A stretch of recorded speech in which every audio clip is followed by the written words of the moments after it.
know my opinion. It was in his will. I'd tell him to scram. I keep thinking of our Maureen. How she'd feel if I left everything to somebody I'd only known 5 minutes. She's been a good daughter, though. They can't have done much for Sydney, or he'd have mentioned him. They're still his family. They thought he were a creaking gate, if you ask me. Reckoned it'd be another 5 years before they had to start buttering him up. That's why they never saw him. It's taken them by surprise, as this. We don't know the full story, and we never will. So, what are you going to do? Well, I couldn't live with myself if I thought I cheated him. You're not going to give it back. I'm going to quiz them a bit further, and if I'm satisfied, then they can have it. Well, I never had you down for a soft touch. Save some for pin money, at least. They'll only squander it. Well, that's their business. At least my conscience will be clear. She wants her head seen to, if you ask me. Maud, of course. Are you listening? It's not as if they'd spend it on out nice. Well, how do you know how they'd spend it? Because I've seen them. I know the time. They're the sort that'll have barbecues on hot, sunny days. So you have to shut the windows and suffocate, unless you like having smoke in your house. They're the sort that'll sit in their cars, honking their horns outside somebody's house instead of getting out and ringing the doorbell. They'll spend it on a trip to Florida and on one of them noisy lawnmowers. Oh, so what? It's their money. Well, I told Maud I could put it to better use. Getting you some new outfits for a start. You've been looking a bit dowdy just lately. Oh, thank you, Mother. Ken's eye'll start roving again if you're not careful. Did you say his name was Templeton? Yes, that's right. Sydney. Why? Oh, my goodness. Thank goodness I found you. Why? What's up? How much did Sydney leave you? £10,000. And you say that were everything? Yes. You haven't given it away yet, have you? Well, I've said they can have it, yes. Why, what's the matter? Look at this. Under the wills section. Templeton, Sydney. Total estate? £60,000? Barefaced twisters. They told me I'd got everything. I told you they were up to no good. You've been diddled, Maud. They've taken you for a mug. Thanks, love. Bye. Like I said, he only stopped on my sofa because he'd had too much to drink to drive himself home. What was he doing here, anyway? Well, remember how I told you I rung him up? Yeah, I know about that. And that was the reason why he was here last week. Don't tell me he's been on your sofa since then. No, listen. Morning. Morning, Blanche. Looking for a birthday card. Where will I find one for a 60th? Oh, halfway down. Of course he hasn't stopped on my sofa since then. I'm sure you can guess who it's for. No. Kenneth. 60 on Saturday. Oh. So, he's wearing well, don't you think? Oh, he is, yes. Only he just happened to be in the area. This is yesterday. And he just called in here and said to me, did I fancy joining him for a meal? He's got a cheek. Oh, well, that me has. But anyway, I said, yeah, OK. Which you might think were daft. Well, you've got a rotten selection. Does nobody get to be 60 round here? Well, I'm sorry, Blanche. We're not a card shop. This is a newsagent's. I'd say that were obvious. Anyway, we went out for this meal and it were all right. We just sat there and talked. Yeah, well, I can guess what about. Well, no, you can't, actually, because you mean about the wedding and no, that were the one thing we didn't talk about. No, I'll go somewhere else. He'll probably hide it anyway. You'd think he were ashamed the way he's after keeping it a secret. You'd think he'd be proud to tell everybody, wouldn't you? Oh, you would, I mean, yes. looking like he does. And 60. And when you think life hasn't been kind to him, the ups and downs he's had, and now landed with that horrible job at that supermarket, which I just refuse to talk about. Anyway, thank you. Right. Bye, Blanche. can't let his 60th pass without some kind of a do. I think it should be up to Ken. And I'll tell you, here and now, he won't want a big fuss making. How do you know? Have you asked him? I don't have to. I know, because I know Ken. Sorry to interrupt. It's okay. Only I won't be in this aft. I think I've got jet lag. Really? Yeah, I think I just have to take it easy for a bit, you know. Jet lag. That's a new one. They used to call it lazy-itis in my day. Mother, please. Well, thanks for letting me know. Right. And you're going to let her get away with that? I don't have a right lot of choice, do I? Blanche. The worker's home, then. I won't say where from. Cup of tea? Oh, yes, thank you. I believe you've got a big day coming up. What, we're talking birthdays, are we? 60 on Saturday. We must do something special to celebrate. Oh, no, please. I'd rather it passed as quietly as possible. In fact, I'd rather we just didn't mention it. Perhaps we'll hold a minute's silence at breakfast, but that's your lot. Your friends will want to celebrate. Oh, come on, Ken, you've got to do something. Oh, no, I haven't. One great thing about getting older is you realise you don't have to do anything you don't want to. Well, I'm surprised to hear you say that. I thought you'd have more of a conscience about you. No, I mean socially, parties, booze-ups, get-togethers, you know. I mean, I never really enjoyed them. Now I just say, no, sorry, not interested. And I certainly don't intend having one of my own. Right. I've decided. I'm going to let her do whatever she wants to do. I'll keep Mike informed, and then whatever happens after that is not my problem. So long as you're not trying to make a fool out of you. Oh, no. I get the distinct impression it's Mike who feels he's being made a fool of. Oh, well, that's all right, then. In fact, if that's the case, I completely approve of everything that Linda's doing. Well, don't ask me if I'd like to come with you. Oh, sorry, Mother. I didn't realise. What can I get you? A large vodka. Thank you, Kenneth. Now, you know what we said about giving him a party? You said, well, I think we should plan it as a surprise. He'll run a mile. No, we won't. People always say they will, but they never do. Now, do you want us to have it at home? Or I suppose they could lay on something in here, could they? Well, yes, I suppose they could. Well, pay for it. You don't have to worry about that. It's not that. It's Ken's reaction I'm worried about. There you go. Oh, thank you. There's something just come up that I have to attend to. I shan't be a minute. Something just come up. Oh, don't ask me. I usually rely on you to interpret. Yes, love.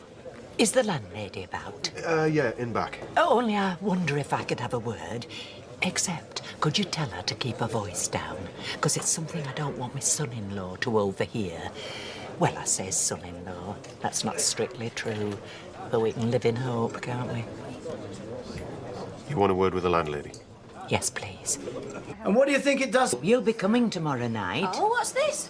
Ken's birthday party. And you, Roy. He's one of your regulars. He'll expect you to be there. Well, we'll see. I'm not much of a party goer, to tell you the truth. Oh, you must. You'll be there, won't you, Alma? He's a soft spot for you.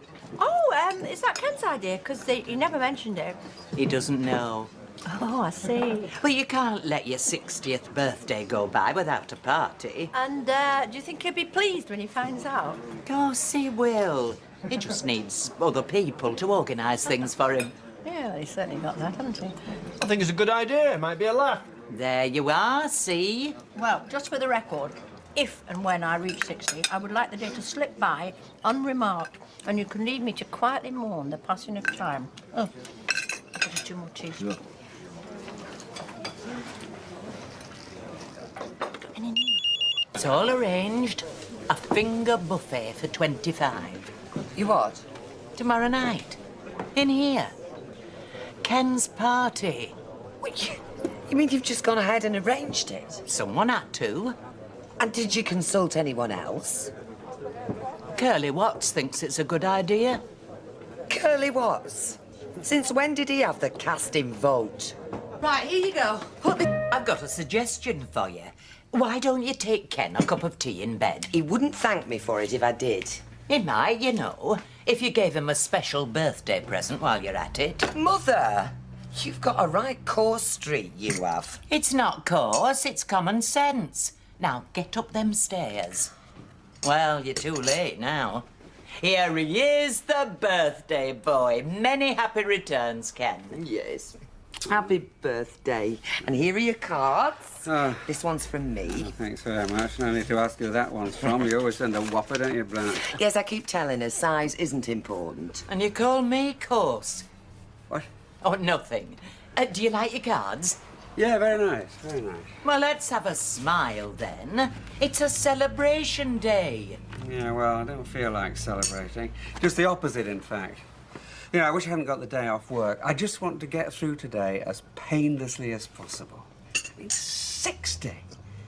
Can't believe it. Where have all the years gone? I remember thinking 40 was bad. Oh, well, if you thought 40 was bad, wait till you try 60. Oh, give over, the pair of you. 60's a lovely age. I wish I was 60 again. 60? It's quite a milestone. A milestone, yes, but not a tombstone.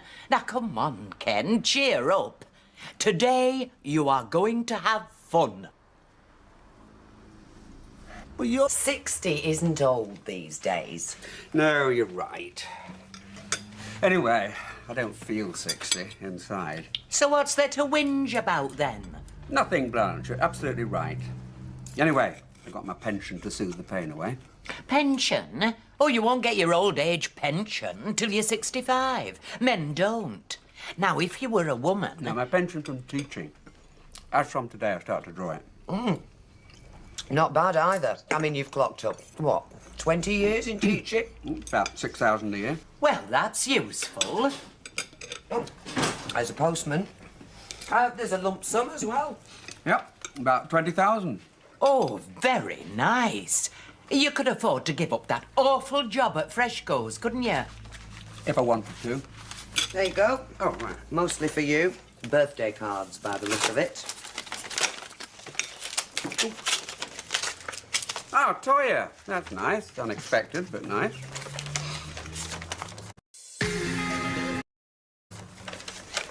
Susan. Sends her love to both of you, by the way. Ah. Did he? What is it? They've set a date for my appeal. Next month, I've got to be there at the court. Well, at long last, that's good news. Oh, it's awful being in court. I'm dreading it. Well, you don't need to this time. You'll be completely cleared, I'm sure of it. This is the best birthday present of the lot. So important that I've got to see. Ta-da! It's a surprise for you. Yes, you could say that, Blanche. In fact, the word shock comes to mind here. I couldn't talk her out of it. I did try. Oh, you, Ken. Happy birthday. Thank you. Hey, I might be able to knock a bit off the price of the haircut now, Thank you. You're very kind. Blimey, 60, eh? Yeah, afraid so. Oh, it's all right for you. What? An old cod? You living with a nice bit of stuff? It's Deirdre I feel sorry for. Stuck in the house with you and her mum. Must be like living in an old folks' home. Clear off. Go away. Geriatrics Anonymous. Well done, Tyrone. It's my pleasure. Yeah, well, you felt greetings wrong. It's got two E's. Don't pick at the lad. I couldn't have done all this without him. Oh, never mind, Tyrone. I don't bear a grudge. This is going to be the best birthday you've ever had. And we've hardly started yet, have we, Deirdre? But if for miles around knows how old I am. I mean, there's only one way she's going to tell more people, and that's if she put a greetings advert in the Gazette. Ken. You know, the sort of thing, 60 today, exclamation mark. And suddenly they print a photograph of the poor devil showing what they looked like 50 years ago. Ken. I mean, bad enough. What? She's done it again. There's an advert in tonight's paper. Oh. Do we have to have that round? Turn it off, please. No, I'm listening to that. Give me strength. She is doing her best to please you, Ken. Just bear that in mind. I'll do my best. After all, I have now reached serene and tranquil old age.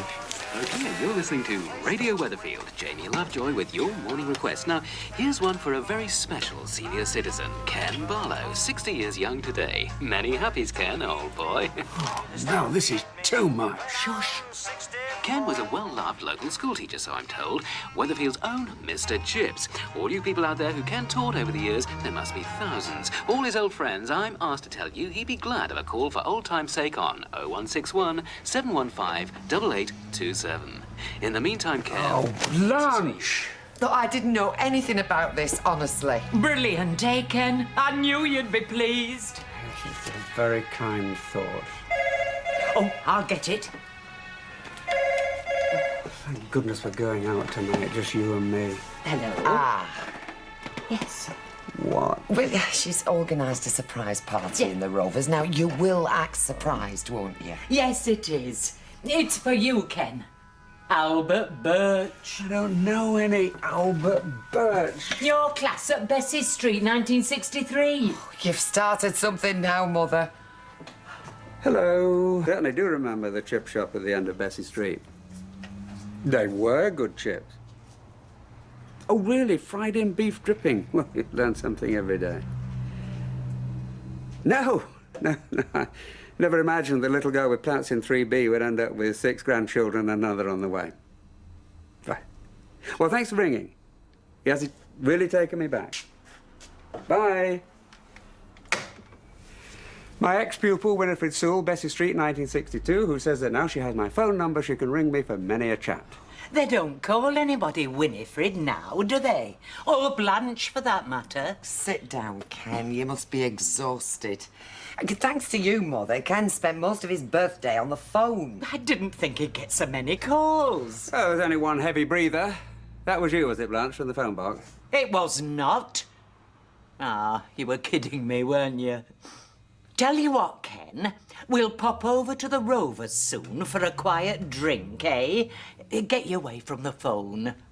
Sounds like a good idea. Yes, a few quiet drinks. That's what you need. Absolutely, a quiet drink of hemlock. Oh, not a... Oh, here he is! Happy birthday! Oh, thank you. I hate to tell you, you don't look your age. Right, come on, everybody! Very much. Happy birthday to you! Happy birthday to you! Happy birthday, dear Ken! Happy birthday to you! Oh, thank you. Oh, very much. What a nice surprise that was. Oh, what can I get you, Ken? And it's on me. Oh, I'll just have the usual half bit of beef, Natalie. What, you're not planning on going raving tonight? Well, not yet, no, but Blanche is doing her best to drive me to drink with all the surprises she's laid on me today. Well, she's not finished yet. She's got just one more in store for you. Oh, no! No, I think you'll like this one, won't he? Come on. This is wonderful. Did you know? No, we should get this up as name. Robert, good to see you. Good to be here. Happy birthday, Ken. Oh, Mum, this is terrific. Thank you. I must be imagining things. I thought I heard a word of gratitude from my daughter. Well, thanks, Blanche. Getting Tracy here is the best present of the lot. My pleasure, Ken. I know you and Deirdre regard me as a meddling old biddy. I pause now so you can say no. No. Not flaming quick enough. Here's to Ken. For he's a jolly good fellow. For he's a jolly good fellow. For he's a jolly good fellow.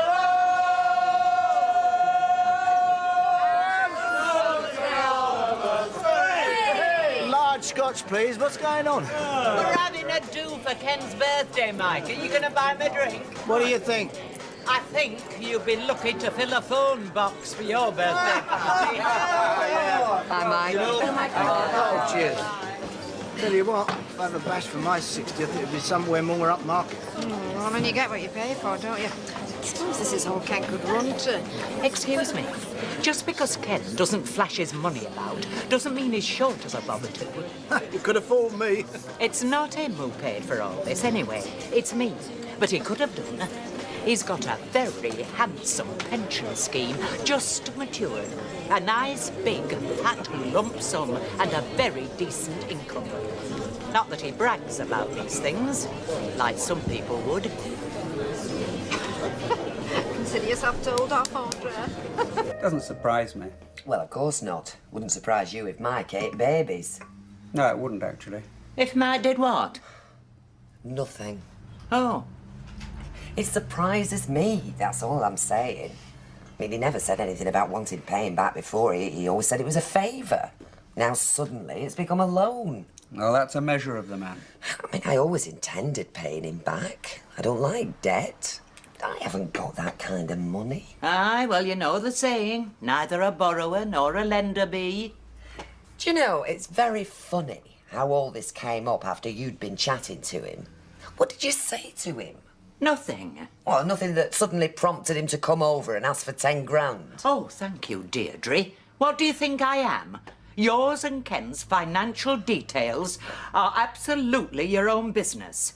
As I was saying to Mike, now that Ken's comfortable with his pension... You what? What? You told Mike about Ken's pension? Did I? I can't say I remember. Oh. Well, there you are. If he thinks I've got money, he'll come after it. Yeah, well, he can think again.